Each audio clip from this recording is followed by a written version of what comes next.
I came across a lady who had just bought her RV. It was a trailer.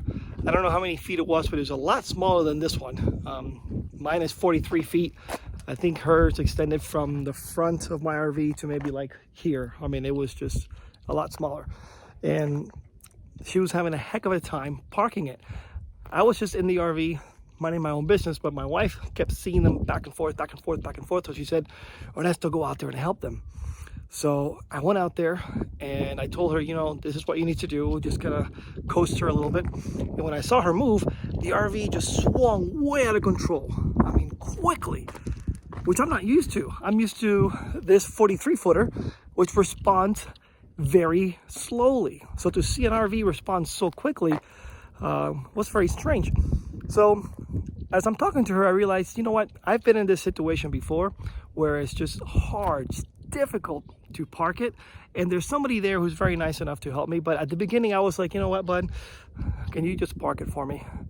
You know what, I never said it, but it was always in my heart, always in my mind. I'm like, man, just park it for me. This is just too tough. I braved it through and I parked it myself.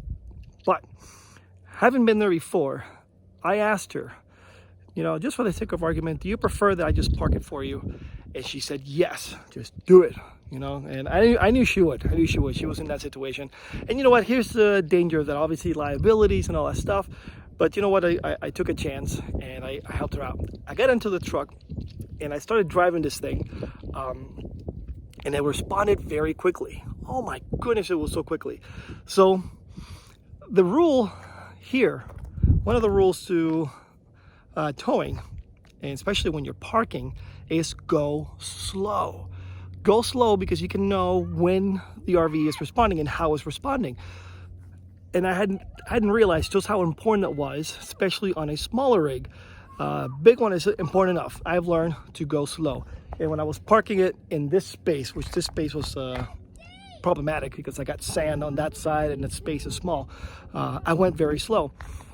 So I took control of this truck and I started to go really, really slow. And I kept the second rule in mind. And I'm sharing it with you guys now because Jolie, and I forget the third lady's name, I'm sorry, but thank you so much for the gift, by the way, for the card. They were going too fast and didn't know the second rule. The second rule is put your hand at the bottom of the wheel. Put your hand at the bottom of the wheel.